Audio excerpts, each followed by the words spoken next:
So what did the economic survey say? The economic survey said that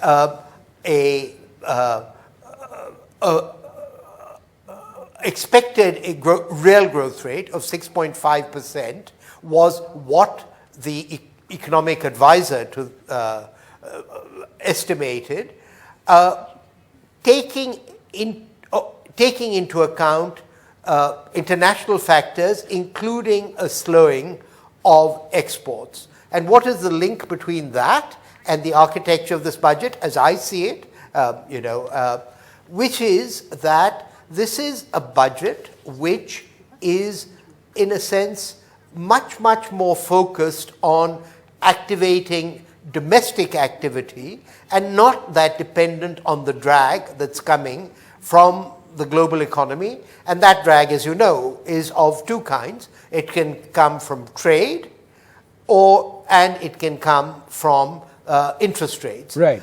Let me add a third point that doesn't get enough attention.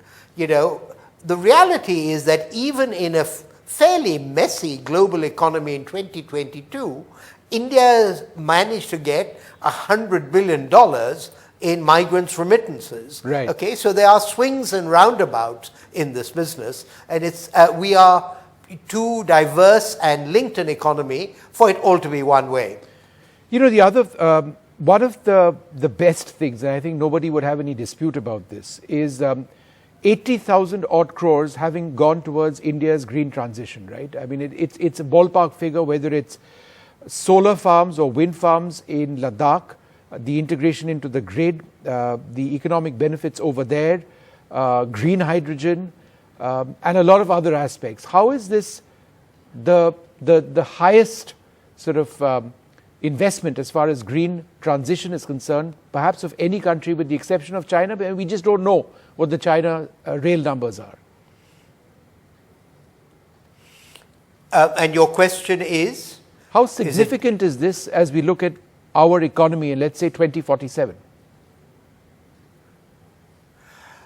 Very significant from 3 points of view, I would say, or at least 2 points of view, Vishnu. First, India is the first country that's trying to grow fast with a completely new fuel mix. This is not to say that we're going to stop using coal, we're going to continue using coal, but we are betting our future on a set of relatively new technologies, and we're the first large country to do that.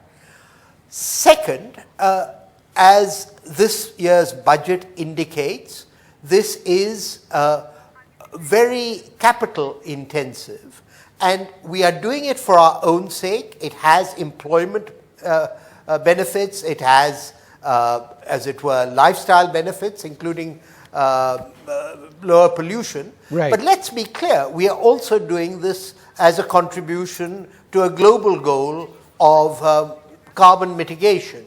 And so where this leads to, for me, is that we need, as the presidency, as the president of the G20, to create global conditions so that more international finance can come to India to support this.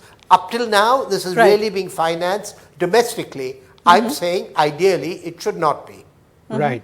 Well, Mr. Bery, thanks very much for being with us and sharing those thoughts.